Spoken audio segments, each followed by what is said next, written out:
like athletic gear. You can obviously wear it with denim or anytime you want just a little extra support.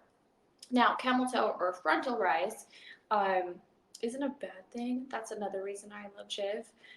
They're all about supporting people and having everything be inclusive. But if you don't want camel toe, if you want to rock your camel toe, get it. Like, incredible. But if you just say, yeah, I'm not in the mood and I just want to have a little support there and I don't want that to be a distracting factor in my day, JIV is here for you. I love them because I like actually wearing light colored leggings, so like this kind. But it's always been a little bit of a problem because when you're wearing light beige, you also have a tendency to show a little bit more, stuff around this area. So with JIV, it's wonderful because I can go to my yoga classes. Well, I used to be able to go to my yoga classes, but now I can, stream them home online or attend a class that's very like COVID safe. And feel really secure. And the best part is too is like if I'm running around all day getting things done, and I stay in my athletic leisure wear, I'm not unpleasantly surprised if I go from doing yoga in the day, then throwing like a little blazer on top of my like sports bra or whatnot, taking a Zoom call, and then running and hanging out with my nephews, and then you realize it's 4 p.m. and I'm like, oh shoot, I have Cameltoe in the playground, which isn't bad, but for me, it just makes me feel a little uncomfortable. So that's another reason why I love JIV, because it just keeps you feeling in control and a little bit secure, which is the number one thing of any kind of like shapewear, performance wear. You just want to feel like yourself and you want to feel confident and secure. There you go. But yes, again, check out the restock. It's October, the second week of October, so you can shop all of the colors then. There's a couple sizes on jivathletics.com of the high rise, I think the mid rise, I think it's a large or extra large sizing. But they are sold out of the smalls and the mediums. I wear a small. I'm about like 115 pounds and I'm 5'2". So a small is like between, I think it goes up to like almost like a size 4. So it's very size inclusive. And I range from 0 to a 2 in clothing, so it just kind of depends. So that's the size that I prefer. They also have this insanely beautiful color that's called coffee. Oh my gosh, it's so pretty. It's the most like beautiful color of brown, and so like it's just really pretty on any skin tone. And again, the material is so luxurious. It's 76% spandex and nylon mixed together, and it's just it's luxurious, it's smooth, and it doesn't roll like any. I would show you, but I'm wearing my thong, but it doesn't roll on your skin. So even though it's seamless, and you've seen it before, those seamless thongs are supposed to stay like sleek with you. They always end up rolling for me under like a silk dress or whatnot. JIV's thongs don't do that, and they're also tagless, so there's never like a weird little bump or nothing's itching you in the back, which I love, and their sports bras are the same. All right, so I'm gonna hop in to our first little movement of our yoga flow because I am so sore. I have been on a plane for so long, so this is one of my very first things that I do in any morning routine. I just keep my legs crossed, and since I have been crunched into a little seat for 12 hours, I just want to open up my chest, and that's kind of what I'm going to focus on today. It's just kind of like realigning, opening up my chest, allowing my back and all of these muscles to expand and extend. So this is really simple. You can do it anywhere. If you've got kids screaming in the corner, you can sit down in the pantry. And what you're going to do is you're going to reach up and just stretch. And drop your shoulders. I had to kind of do that at least 3 times. Take a deep inhale. Drop your shoulders. One more. And then just kind of reincorporates lengthening your spine. Because we want to remember that we are active, beautiful human beings, and our bodies need to move even when we're super busy. So now that I've kind of stretched up here, oh my gosh, I have to sneeze. Sorry guys. Okay, I'm back. Now that I've and stretched up a little bit. One of my other favorite, really simple things to do is once your hands are up here, place one gently down. You don't have to push, just kind of keep your balance and just a little friction, and then gently bend over. And then you can look towards your right hand and just stretch this entire right hand side of your body. Especially if you've been on a plane or like I have, or if you're working at a desk, and then just reverse. Oh, this one's so much tighter. Oh, there we go. And just kind of incorporate this gentle flow a couple of times.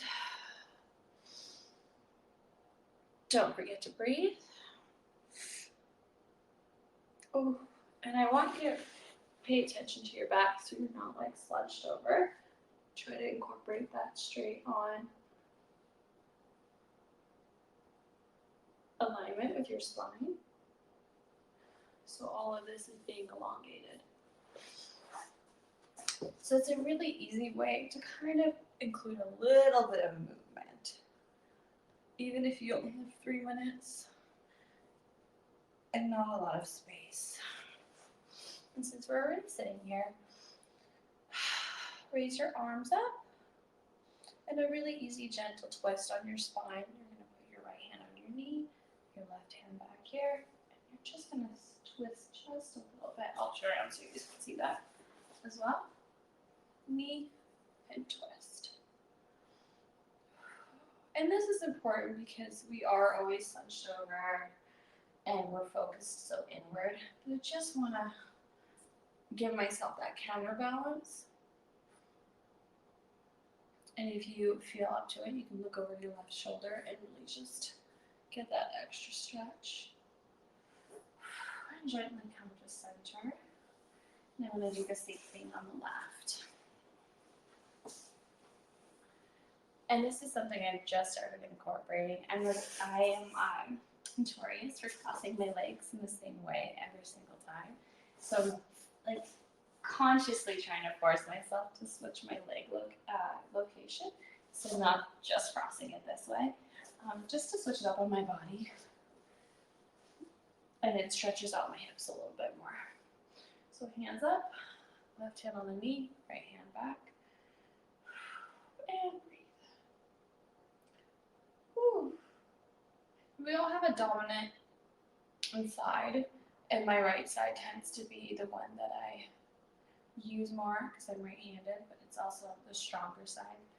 So my left side's always so much sore and tight, and my mobility is pretty limited on that side. Ooh. Even that, just those gentle 3 minutes already, I feel like I've done something for myself, something that's positive, and it's a choice and a decision that I've made that's going into the right direction of more positive choices. Now, I don't know about you guys, but that's something I had to learn in my late 20s, early 30s, was not being so hard on myself. Whether that comes to my flow, whether that comes to like getting my workouts done, my work ethic, my accomplishments, all of our to-do lists that we all have. But what I realized is baby steps and baby exercises and just tiny decisions that are in alignment with what I want to achieve in my life in general are enough. So if you only have 5 minutes to get on a yoga mat or just sit down on a rug anywhere and just re-engage with yourself and your body, tell yourself some positive affirmations, and just realize that you're this incredible soul that lives in this little flesh skeleton. That is a decision that is going in the right direction of better choices throughout that day. For example, now that I'm going to do this flow with you guys, then I'll keep practicing for another half an hour before I start my day and get in the car. I know that like throughout the rest of the day, some of my mental thoughts will be more positive and won't be so, how do I say this? For me, it's more like if I don't work out every day and I don't move, then I get a little bit clogged mentally, and I have other negative thoughts that come in that are not in alignment. That have to do with like, oh, I'm feeling lazy, or I'm like, if my body feels soft, I'm not taking care of myself, and then I tend to have just worse decision-making skills. But since I'm working out with you guys, I'm working with JIV, I feel confident.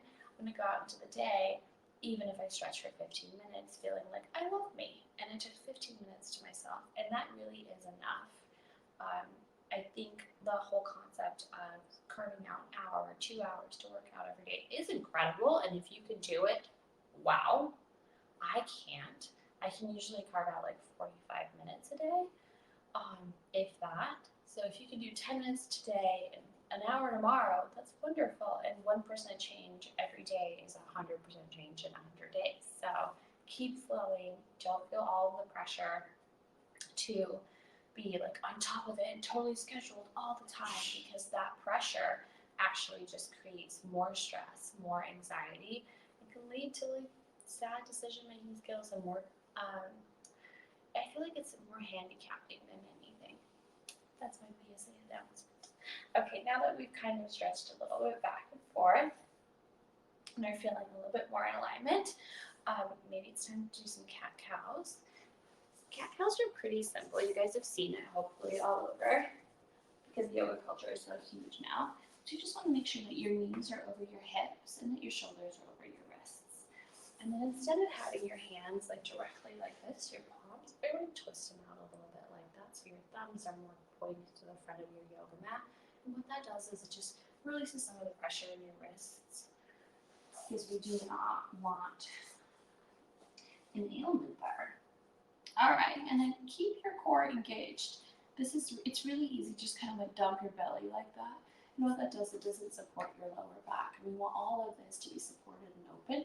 So keep your belly plugged in, belly button plugged into your lower back. What we're gonna do is we're gonna take a deep inhale. On the inhale, we're gonna arch our neck, ooh, ah, and our back. Oh goodness, I'm feeling all of that from that plane. And on an exhale, we're going to exhale through our nose or our mouth, depending on where you're at. And it's as if someone just punched you in the gut and you go, pull. And we're going to do that at whatever speed you feel comfortable. When I'm nice and warm and my body's warmed up, I tend to go really quickly through my downward, through my cat-cows. Once there's more like fluid in my spine, since I've been on a plane and I'm stiff, I'm going to take it really slow with you guys. So on an inhale, we're going to arch up. Oh, and exhale. Concave.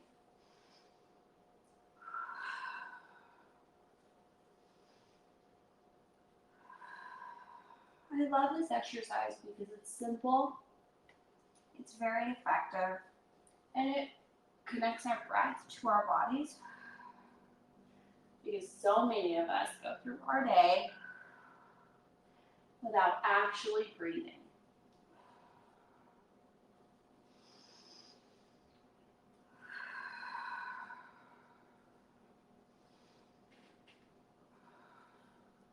Now that you feel a little of that release from the cat-cows, one of my other favorite little movements, it's called wagging the dog. It's so silly. So it starts in the same position as your cat-cow. And again, make sure your core is plugged in. And what you want to do is relax your neck. And you just wag your butt from side to side as if you're a puppy wagging your tail. And what that does, it just releases that pressure in your spine, gets your body moving in a really safe and aligned way. It's so cute too from like this side. Look how funny. Doo, doo, doo. And one of my favorite yoga teachers, Kylie Miller, does this in her classes. And it just incorporates all of your spine. And once you wag your dog for a little bit, you're going to still make sure you're in alignment, keep that core tight. You're going to do little circles starting from your right all the way around. And for me, this really gently stretches my hip muscles without overstretching, and I can control the fluid motion. And you can get weird with it, just like move your whole body. And it's COVID, so you know, you're most likely doing this in your home, so it doesn't matter what you look like, you can get all kinds of weird. Or flutter your lips, and stick your tongue out. And get all these muscles moving. this is a wonderful time when you're shifting through, reintroducing movement to your body in the morning to kind of go through a mental checklist of what you want to let go of and what you want to include in your life. And just take deep breaths. And for me, it's like if I'm working on feeling abundant and letting go of comparison, I want to breathe in abundance, and on my exhales, I want to blow out, physically blow out comparison or lack. And what that does is it incorporates your movement, your ability to also just let go. And just that mental idea, it's like connecting dots. It just helps you just release everything. So if you have 5 minutes, hit the floor, go through your mental checklist, be like, I want to incorporate more stability or health. So take your big inhales and just soak up all of that stability and health. And on your exhale, just let go of any ideas, thoughts, past mistakes that are not in alignment with that. And it's just a gentle way of releasing energy that is no longer serving you. I'm all about taking in all the yummy good things that serve you and letting yourself be free of negativity and negative energy that is constricting. And that starts with you. No one's going to give you permission to stop torturing yourself with your own mind but you. So these are just baby quick steps which I use every day that hopefully maybe it'll help you. Oh, while I'm at it, let me just switch over. So guys, again, JIV is having a huge restock.